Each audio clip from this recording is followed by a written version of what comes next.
Okay, so we have seen last time the possibility to calculate the electrode or half cell potential by using the Nernst equation. Now, let's have an example in which we do suppose to put in contact two metallic materials, metallic alloys, working in the same environment and having on the scale of potential calculated by the Nernst equation two different values, one being more negative, the other one being more positive.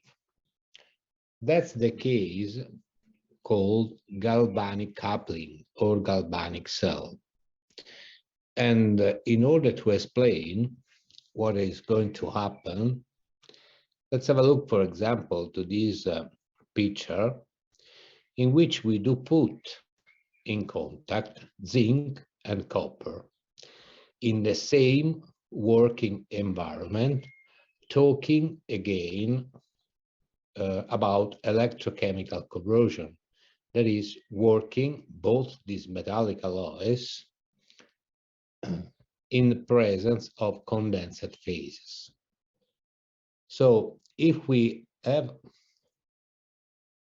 an overall evaluation of these two singles metallic alloys in the working environment, we could say, look into the potential with respect, for example, to hydrogen or oxygen reduction, that both these metallic alloys will undergo under corrosion phenomena, since the thermodynamics tell to us that this is possible. So if we discuss about these materials separately, that is alone, we should say, well, zinc can corrode and also copper can corrode. But if we look, for example, to the overall potential value, depending on the working conditions, but it is as it usually happens, we could say also, using the Nernst equation, that the potential of the zinc alloy is more negative than the potential of the copper alloy. So that when we put these two metals in contact, and this is the galvanic coupling, what is going to happen is that the metals having the lower value of potential calculated by the Nernst equation will corrode. Instead, the metal having the higher potential, even though if it would be considered alone, it would undergo under a corrosion phenomena, it will not corrode itself unless the metal having lower potential has completely corroded. So this means that we do have a sort of protection on the metallic alloys having the higher potential when we realize this coupling. We have a sort of protection because corrosion will focus on the metallic alloy having the lower potential till these metallic alloys will be completely consumed. And this is the galvanic cell. So what is going to happen in this case? That the anode would be the zinc alloy, which will undergo an oxidation phenomena, thus releasing electrons and metallic ions, which will go into the solutions. Instead, the copper alloy will not corrode, and electrons left by zinc ions going into the solution will flow on the surface of the copper alloy and will be consumed in different mechanisms that depends on the composition of the condensed phases. For example, if we do have, for some reasons, positive ions into the solution, they can be reduced, or on the surface of the cathode, hydrogens or oxygen reduction can happen. So this means that when we do have, for example, metallic coupling due to joints, if we want to eliminate the possibility that a sort of battery is formed between the two metallic alloys having different potentials, we need to select for the joints metallic alloys having the same potential on the scale of potential calculated by Nernst equation.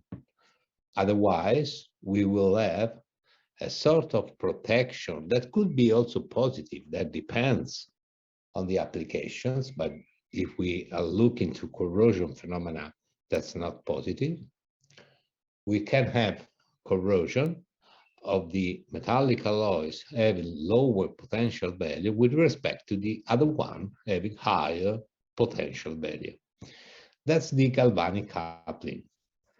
And what is important to understand in order to avoid this possible corrosion phenomena related to the possibility of existence of a sort of electrical battery between the two metallic materials working in the same environment, is that we, as I said before, need to select for joints metallic alloys having the same potential values.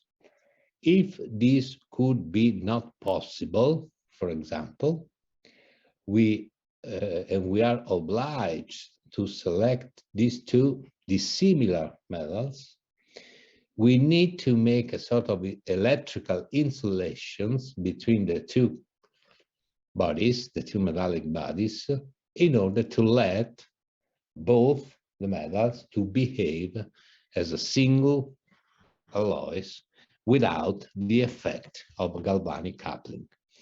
And this is very important because the effect of the galvanic coupling depends also on the relative surfaces of the two electrodes, the anodes and the cathodes. And to see this, let's have a look, for example, to one example, which is able to show us, which is exactly in this case, that's a didactic case, the effect of areas on corrosion rate for a copper-zinc couple. So let's consider, as an example, the drawings we have just seen, so a copper-zinc corrosion couple. And let's make this hypothesis to make some calculation. That is, the current density at the copper cathode is 0.05 ampere per square centimeter. And let's calculate the weight loss of zinc per hour in these two cases. The first one, the cases in which the copper cathode area is 100 square centimeter and the zinc anode area is 1 square centimeter, so with a ratio of 100 to 1, or inversely, the case in which the copper cathode is 1 square centimeter and the zinc anode area is 100 centimeter.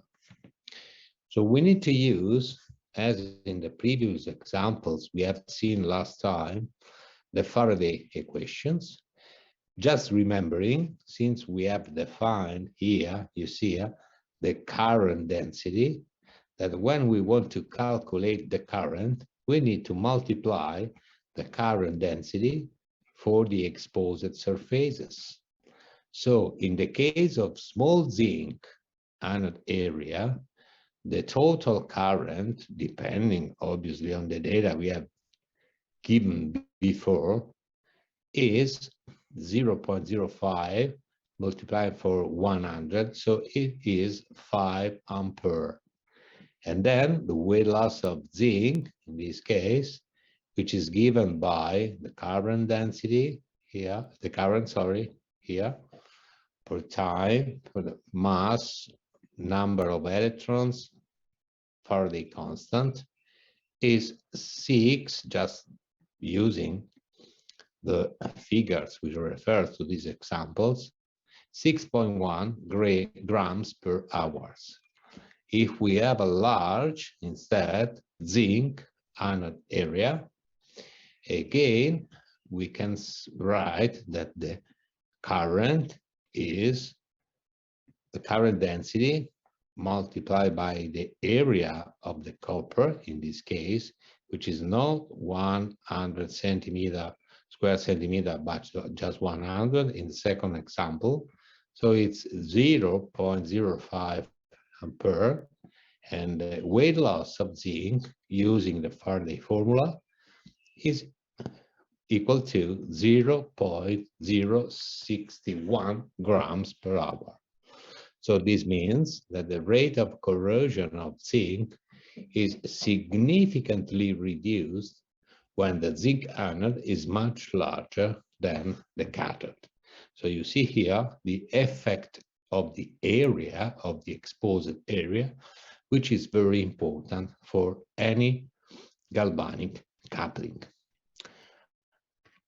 Now, if you want to protect, having discussed about the most important corrosion phenomena belonging to the electrochemical corrosion phenomena, if we want to discuss how to protect our materials against electrochemical corrosion, we could say one basic solution not reported on this slide, is to select, according to the working condition, a material for which we can accept a corrosion rate which is, let me say, not conflicting with the expected lifetime of our component. Otherwise, we can act, for example, by using some chemical substances, which are called inhibitors, which can be added to the electrolyte in order to slow down the rate of the anodic reaction. So they are called anodic inhibitors, or cathodic reaction, so they are called cathodic inhibitors, thus reducing the rate of corrosion. Because, for example, if we slow down the rate of the anodic reactions, this means that we are going to slow down the quantity of ions which are going into solutions. That is also the number of electrons which are consumed at the cathodes, and this means that the reaction rate is going to be reduced. Or at the same with the same meaning, but looking to the cathode, if we are going to slow down the quantity of electrons which are consumed at the cathodic reaction, this as a result that we do have also reduction of ions which leave the anode, that is a reduction of the corrosion rate, since we cannot have charge accumulation during this phenomena, being the number of electrons which are released by ions giving into solution the same number of electrons which must be consumed by the cathodic reaction.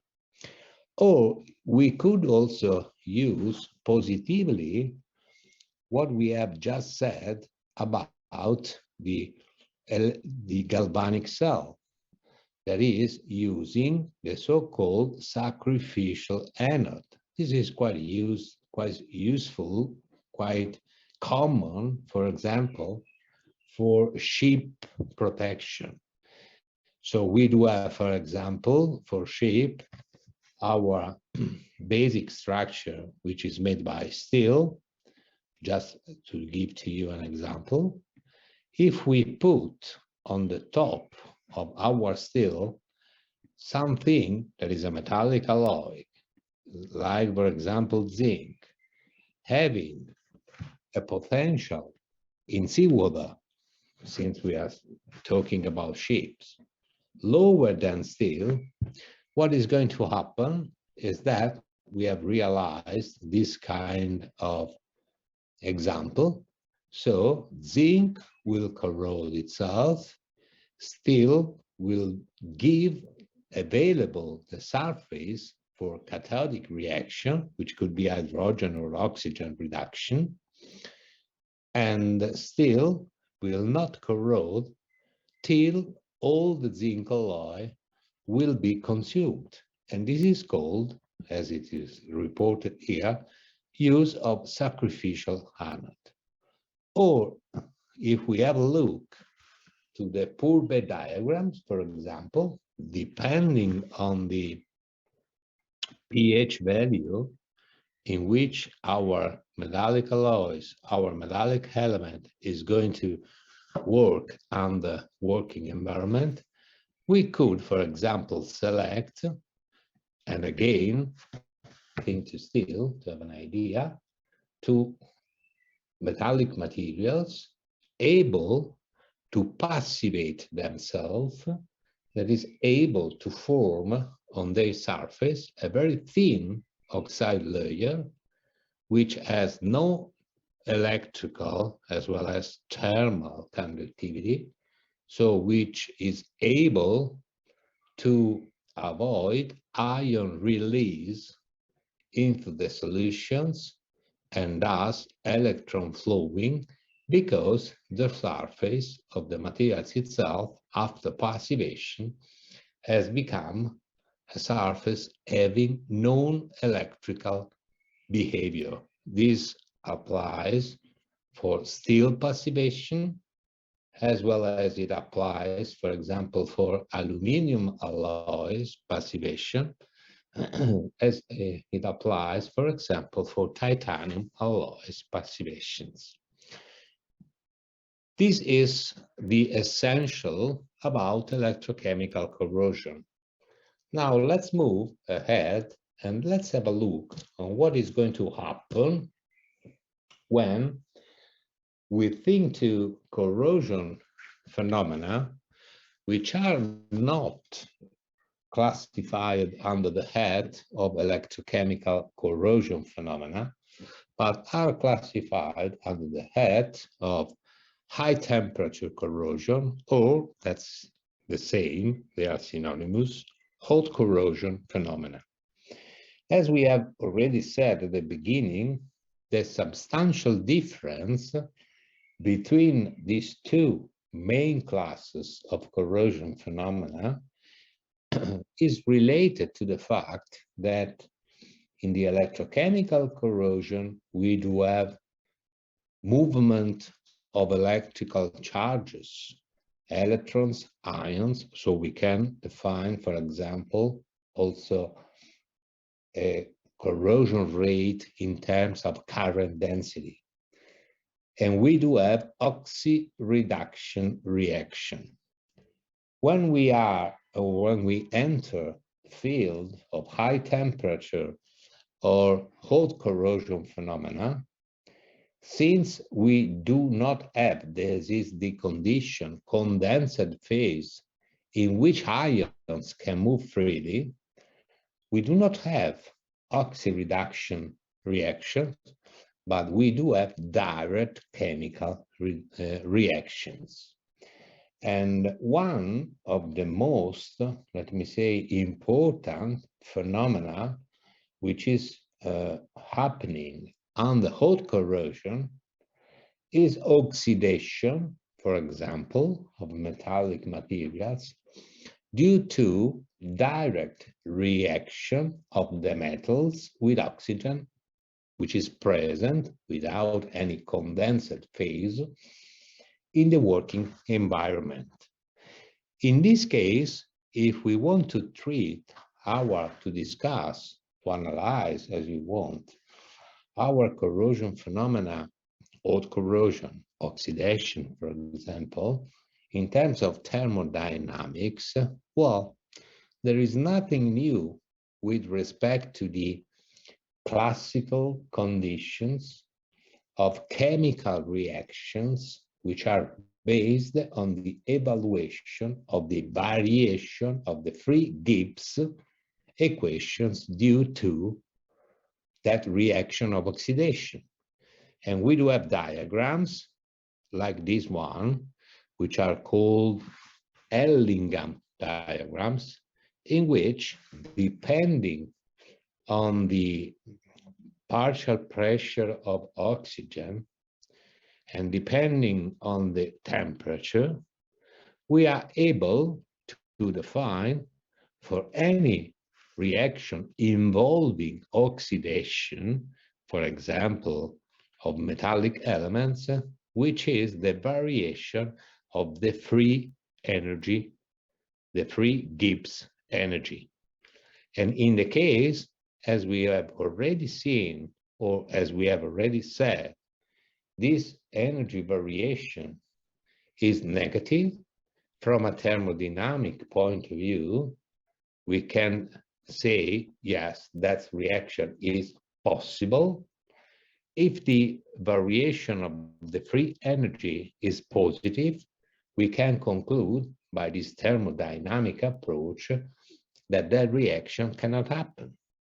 So if, again, the reaction cannot happen, we can just very simply conclude that the corrosion due to that reaction cannot happen.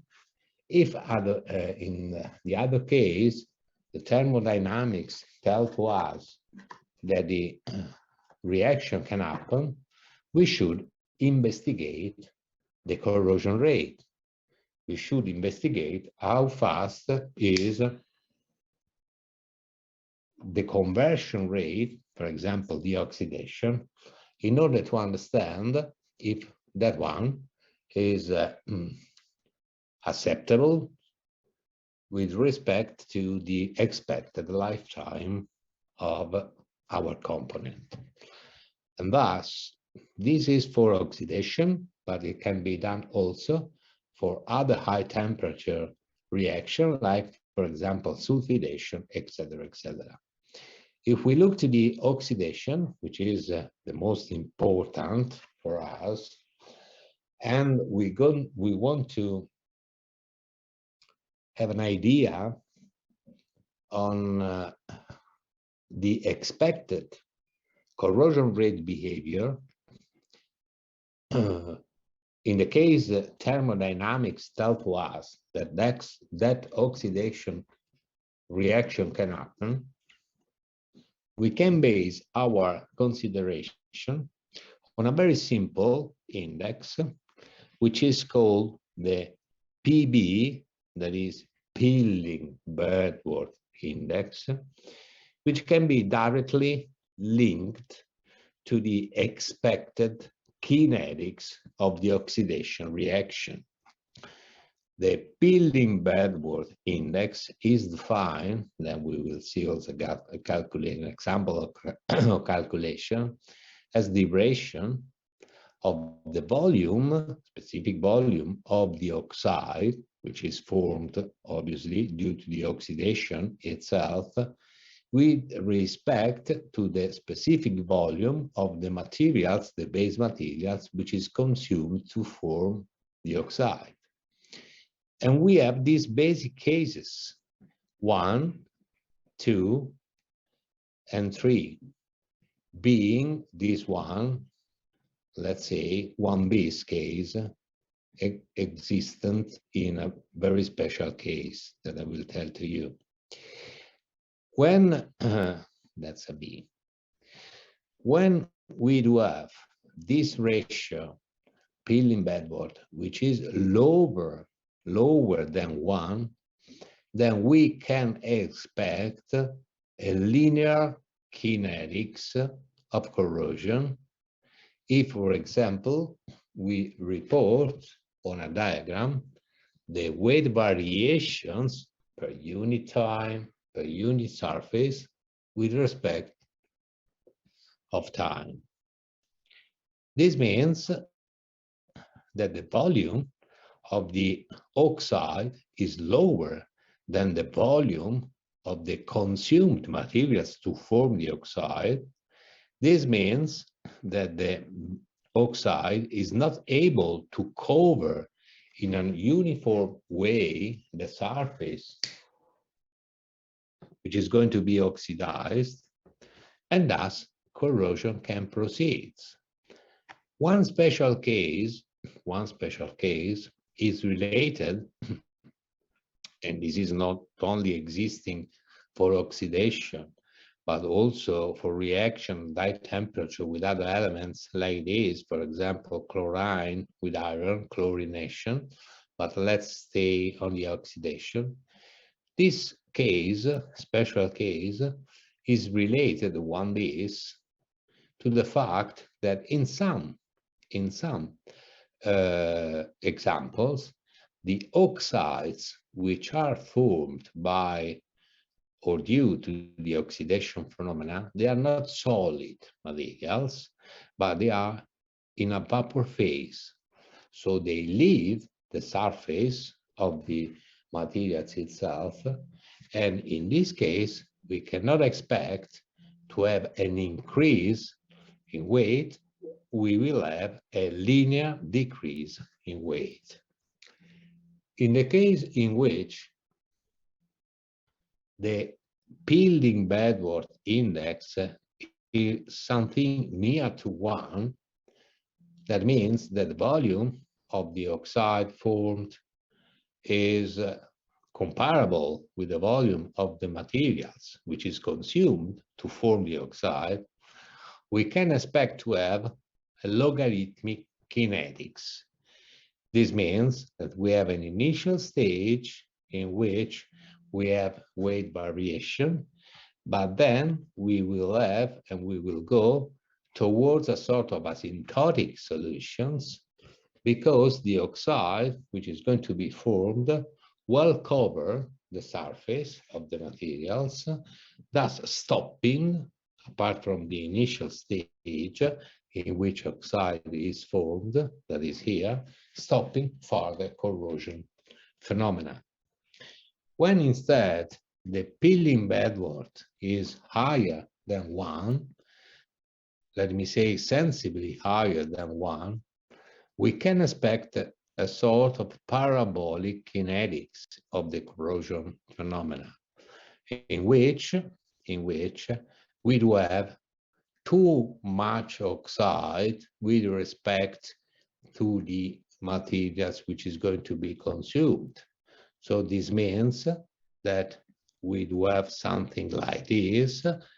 So we do have strains inside the oxide itself, and after a certain period of time, even though the oxide available is, let me say, higher than those requested to fully cover the surface due to stresses which are going to be developed inside the oxide itself, because the volume is higher than the volume of the consumed materials.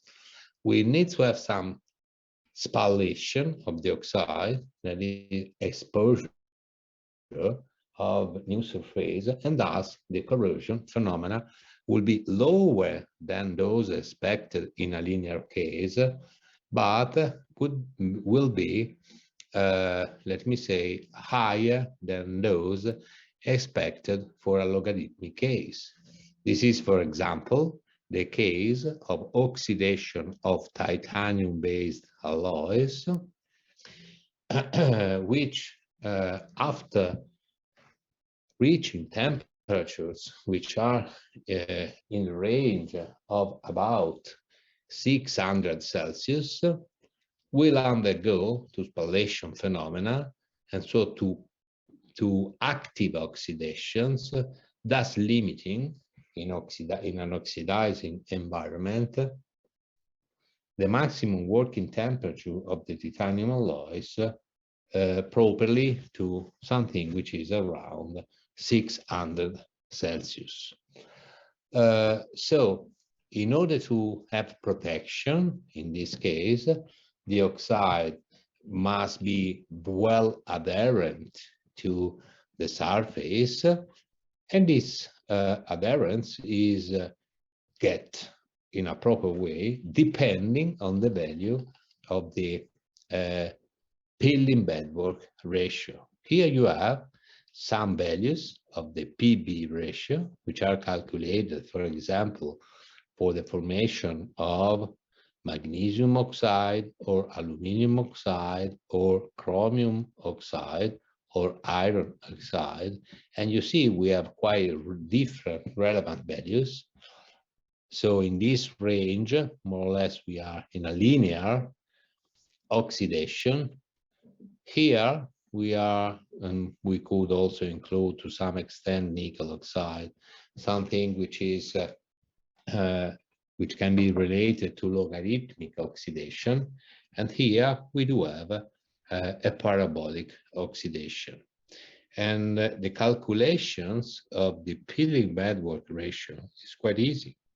Let's have a look to how can we done it by an example. And let's discuss, first of all, oxidation of aluminium.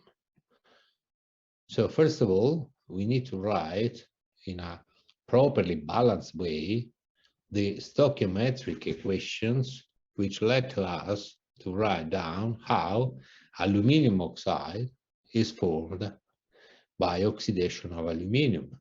So we need 2 atoms of aluminium, 3 divided 2 atoms of oxygen, in order to form 1 mole of aluminium oxide. So we know that the molecular weight of aluminium oxide is 101.96, and the molecular weight of aluminum is 26.9. So if we want to calculate the PB value, having this molecular weight of alumina multiplied by the mass density of let's say, we should divide by the mass density of aluminum oxide, divided by the molecular weight of aluminum divided by the mass density of aluminum itself. So we can put this on the top and this denominator of this ratio. We can have these final figures, which is those reported here, you see, in this table. So we can expect a sort of linear oxidation. Sorry, just one moment. Just one moment.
Yeah, here, I'm sorry.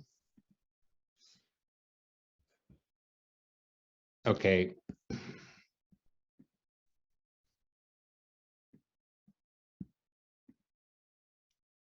Okay, so in the case in which, for example, we want to make the same calculation as in this text for tungsten oxide, remembering that the density of tungsten is something about 19 gram per square per cubic centimeter, and the density of tungsten oxide is 7.3.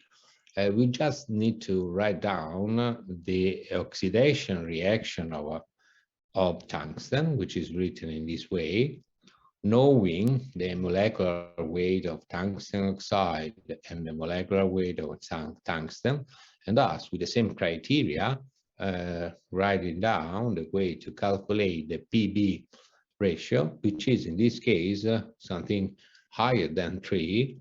And this means that in this case, we are in the PB case higher than 1. So we do not have a protection by the oxide. We do not have a linear oxidation, but we do not have a full protection as we can expect for the aluminum oxide.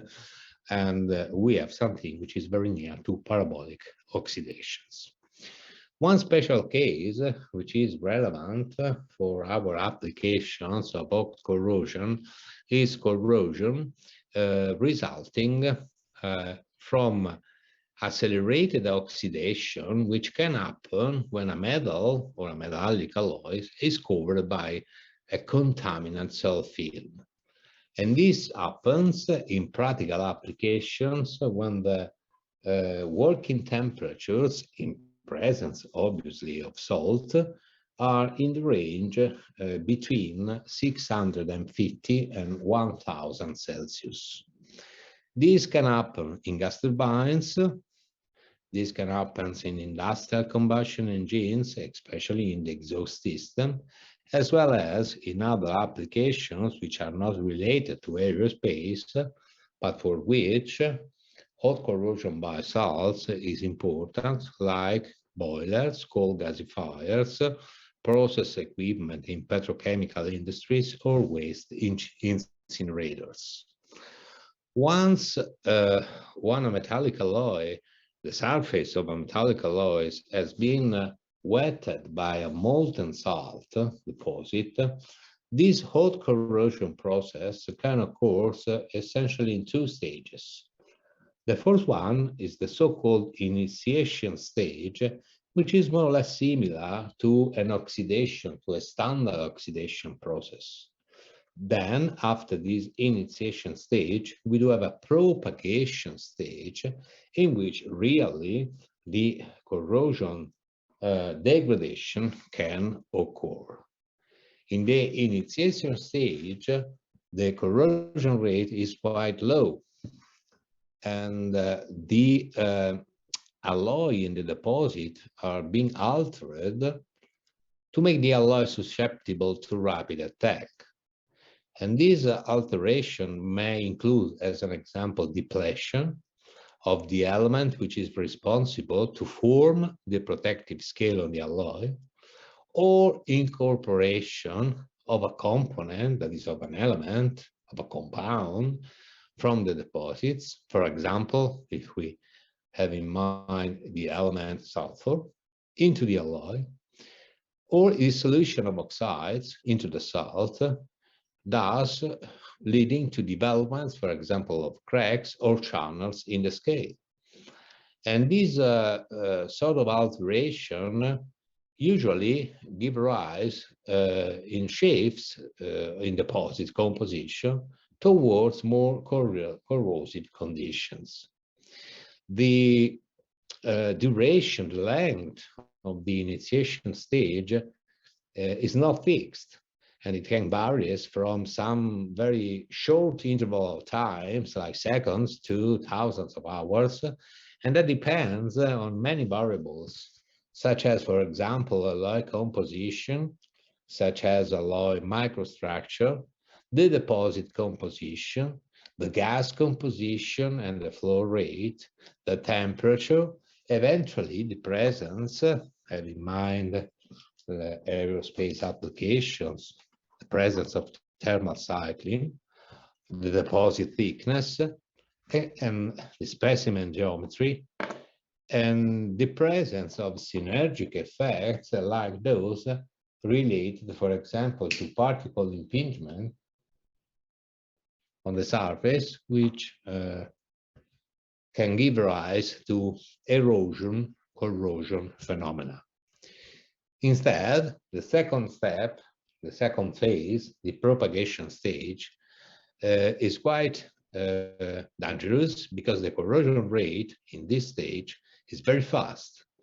And what it can happen is that the molten salts can penetrate locally through the altered scale and thus giving rise to a spread along the scale-alloy interface. So the deposit can reach a site of low oxygen activity and is in contact with an alloy which is depleted in those elements that usually form a protective oxide scale, like, for example, chromium, remember steels, and aluminum, remember aluminum alloys.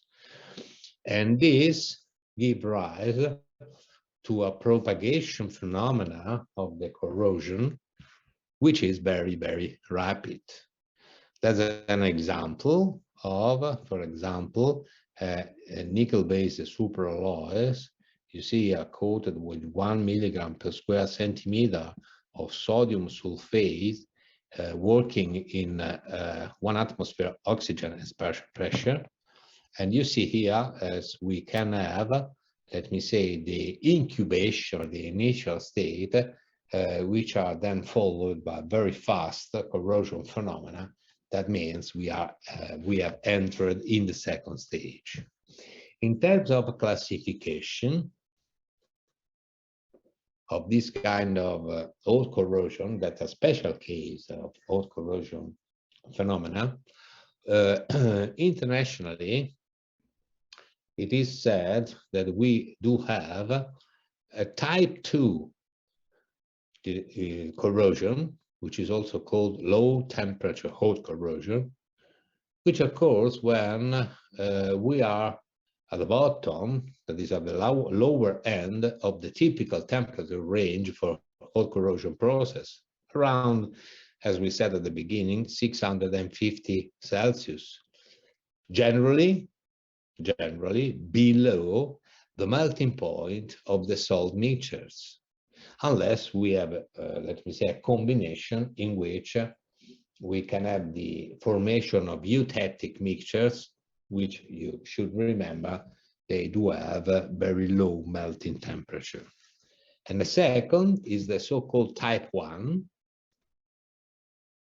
high temperature corrosion, which occurs at the other extremes, that is at the upper end of the typical temperature range for the whole corrosion process, around 900 to 1000 Celsius, which is a temperature usually above the melting point of the salt mixtures. And in both types of these hot corrosion phenomena, corroding salts defeat the protective oxide scale that forms from a superalloy and a coating. And so when the protective scale is not effective, is ineffective in order to prevent corrosion phenomena, the substrate alloy or eventually the coating, if on the substrate alloy it is put, for example, a metallic base coating, becomes, let me say, vulnerable to be internally oxidized, or, for example, to react with other elements as sulfur. In this case, we say we do have sulfidation of the materials itself.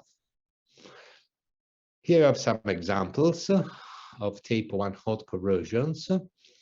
This is the case of hot corrosions of gas turbine materials, and obviously that's a nickel-based superalloys. So you see here, even in presence of coatings here, how can we have an attack on the surface with the formation, for example, of sulfides, that is, with a very dangerous deterioration of surface properties of the materials itself. This is an example instead, in terms of picture, of hot corrosion, but type 2, that is at low temperature. That's a case of a coke rally. You see coating, that's a metallic based coatings on low temperature marine components, in which we do have also the possibility, in this case, to have the formation of eutectic compounds, which, depending on the working temperature, can give rise also to molten phase, very aggressive for the materials itself. In terms of mechanism for the hot corrosion, what we can say? We can say that during the initial stage, the stage 1, elements of the alloys, have a look to the picture, are oxidized. And oxygen, which comes from species within the deposit, for example, sodium sulfate or other alkaline sulfate based on magnesium, potassium, calcium, etc., and from the gas environment, react with the metallic ions of the alloy. And the reaction product barrier that forms beneath the deposit of the alloy surface show features which are similar to those for the gas alloy reaction in the absence of the deposit. But, that is, nevertheless, sulfur also enters the alloys from the deposit. And this led, as a result, reactions with the alloy, that is, the sodium sulfate, especially in the joint near to the alloy, adjacent to the alloy, begins to change in composition. The deposits can become then more basic or more acid in properties compared to the as deposit conditions. And these changes in composition of the deposits can affect the reaction production barrier. This barrier can be compromised, whereby the liquid deposit has access to the alloy and the degradation process proceeds to the propagation state. To go on, in terms of second step, that is the propagation stage, then in these cases, the propagation modes of hot corrosion are controlled by the mechanism by which the molten deposits cause the protectiveness of the reaction products oxide scales to be destroyed. And we do have basically two possible propagation modes, which are basic and acidic fluxing of a protective oxide scale. In the basic fluxing, this occurs because oxide ions in the melt react with the oxide to form soluble species. And so the deposit will not allow the oxygen to go further, and the oxide scale is destroyed and sulfides begin to form, as an example. Obviously, sulfur must be present. But why we are going to discuss the presence of sulfur, we will see in a moment. In the second case, that is the acidic fluxing, this involves the dissolution of the oxide by donating its oxide ions to the melts. And the mechanism of this hot corrosion phenomena is also related to the fact that materials derive their stability at high temperature in an oxidizing atmosphere by the formation of slow-growing protective oxide scales. And hot corrosion resistance of these materials depends on the solubility of these scales in the molten salts. And although their solubility can be quite low, hot corrosion reaction does not become slow as well because of continuing mass transport within the melt. We do have a melt phase in this case. And to better understand this sustained hot corrosion mechanism, a sort of negative solubility gradient model has been proposed, which can be written like these very simple equations, in which the oxide will dissolve at the scale solid interface, that is at x equal to 0, and then precipitate out in the salts as discontinuous particles. In contaminants, they do have very, very important effects on the hot corrosion phenomena classified as we are discussing now, that is in presence of molten salt. Chlorine, for example. Sodium chloride can be present along with deposits of sodium sulfate, for example, in marine environments. Low chloride concentration, also in the ppm parts per million range, increase dramatically, I would say, the chance of oxide scales on alloys to crack and spall. And the mechanism by which these chlorides cause spalling is not yet well understood. Large concentration of chlorides can cause aluminum and chromium to be rapidly removed, for example, from M-crali alloys. Remember, they are very important for us because they are the basic materials for the fabrication of bond coats, for example, thermal barrier coatings. Thus, in this case, if this happens, these materials cannot form protective oxides. Vanadium is contained in many fuels, especially heavy oils, in the form of impurity. And the vanadium oxides, which can be formed after the combustion process, can react with sodium sulfate and form eutectic compounds. And you see here some cases in which the melting temperature is very low, starting from something which is around 600 Celsius. And these compounds, which are called vanadates, are very acidic, and they can very strongly, aggressively attack the oxide scale by acid fluxing. Carbon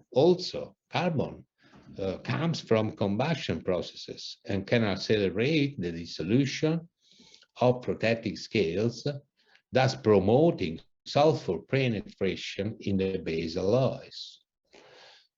Then we do have also effects of temperature and gun composition of corrosions. Then, let's say, at temperatures which are around 700 Celsius with low pressure value of sulfur oxide, or impure oxygen, there is not hot corrosion as the deposit is still solid. If we increase the partial pressure of sulfur-free oxide with the same temperature, the deposits can become liquid to the formation of sulfide solutions, and so we can have type 2 corrosions.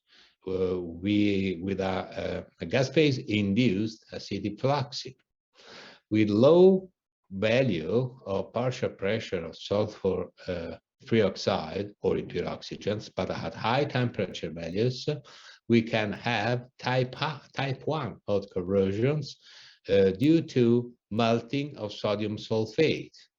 And in the range between 700 and 1000 Celsius, while with an increase of partial pressure of sulfur trioxide, we can have heavy sulfide formation in the basic alloys, basic metallic alloys.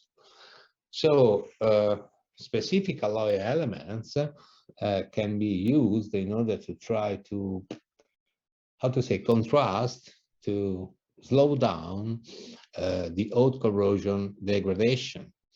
For example, we do have chromium, we do have aluminum, we do have obviously the effects to be take into account of nickel and cobalt, here summarized, as well silicon, tungsten, molybdenum, and titanium. Remember, we are talking about, in this case, for the aerospace field, of the use of superalloys, which are very complex systems, having from elements in terms of composition up to 10 to 15 different elements, each playing a special roles with respect to expected mechanical properties, as well as with respect, in this case, to the corrosion, let me say, behavior, in case hot corrosion with molten salts can happen. The same applies also with the presence of platinum, vanadium, and rare earth elements. That's a summary of this very special case of hot corrosions. So just summarizing what we have discussed before, 1, 2, and 3, sorry, 1, 2. Let's have a look, just to close the lecture of today, of the possibility to use protective coatings in order to prevent this kind of corrosion. That's a case on which we have worked together with a big company related to bulbs in naval diesel engines. Here we can have fuel, which are fuel used in naval engines. They are rich in impurities like vanadium, sodium, and sulfur. And so we can have the compounds which have been listed also before, able to give hot corrosion by the presence of molten salts. And you see here that's a valve which undergo an effect mechanism. You see here cracks related to material consumption for corrosion under molten salts. So one way to try to prevent this kind of corrosion phenomena, again, is to modify surface properties by using coatings. So there are some commercial solutions which are based on chromium carbides based coatings in a metallic matrix, nickel chromium, nickel raleigh or conic raleigh, but also some other solutions apart from those based on multi-phase ceramic metallic coatings, which are going to include a metallic matrix, like, for example, nickel chromium, being a nickel-based superalloys, the base materials used, modified by adding oxide materials like mullite or nanosilica. In order to understand which is the behavior, there are standard tests. That's one case. They are called all corrosion tests. They are standardized, so we know which are the shape and size of the specimens that we have to test, which is the test temperature depending on the working conditions, which is the salt concentration and the salt compositions, which must put in contact with the surface. And here you have so the position of salts on the surface and then testing. Also in a standard furnace, you see here the selected temperature for different times, duration, also in a cyclic way. And here you have one example of results. That's chromium carbide with nickel chromium. You see this. That is just an high velocity oxygen fuel coatings. This is 100 microns, so the coatings is something around 200 microns. And if you go from 5 hours to 25 to 100 hours of exposure times, you see here the modification on the surface, which is here the more gray parts, which is the corrosion, which has been established due to the presence of molten salts. So studying the evolution with time, the morphology of the corroded surface, external surface. That one is in chromium carbide, nickel chromium. This one is chromium carbide with conic raleigh Again, you see here, that's a typical example of HBOF coatings. And again, you have the possibility by scanning electron microscopy or optical microscopy, that depends on the scale. This is scanning electron microscopy, to study with time, with exposure time, the evolution of the corrosion scale, the corrosion thickness on the surface.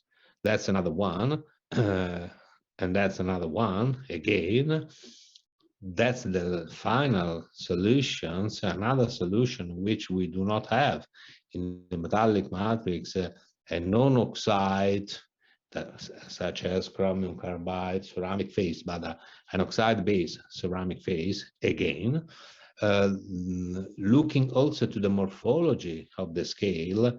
Here you have 10 microns, this white bar as a length scale of reference. This is the scale morphology you see here, which must be and can be studied. So we can conclude, for example, that the best results, according to this experimentation, were obtained by, in terms of best hot corrosion resistance, by using chromium carbide, nickel chromium, HBOF coatings, with several parameters influencing the hot corrosion behavior, the hot corrosion resistance, as well, for example, the amount of composition of the metallic matrix, the composition, the amount of the ceramic reinforcement, the cohesion and porosity of coating, in order to define specific industrial solutions which can be useful, and they have been used in real practical applications.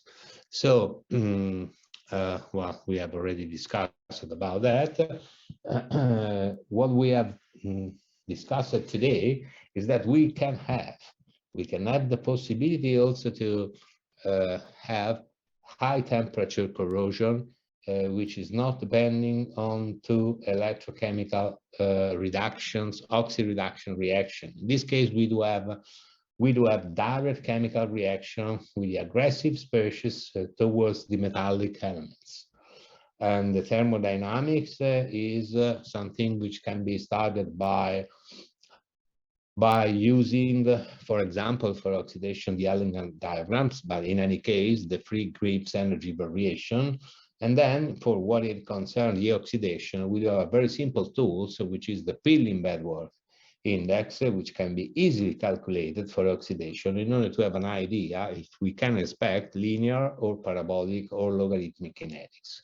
A special case of hot temperature corrosion, high temperature corrosion, you can call it as you want, is in the case of the presence of molten salts, in which we do have special mechanisms which can be different depending we are at the initial stage or at the propagation stage, in the tape 1 corrosion or tape 2 corrosion, low temperature or high temperature, for which, as we have seen just at the end of this discussion, the practical solutions is the use of coatings made by surface engineering again, and especially that's the standard way, metallic matrix with ceramic non-oxide reinforcement made by HBOF, which can give a very useful contribution to protect the base superalloys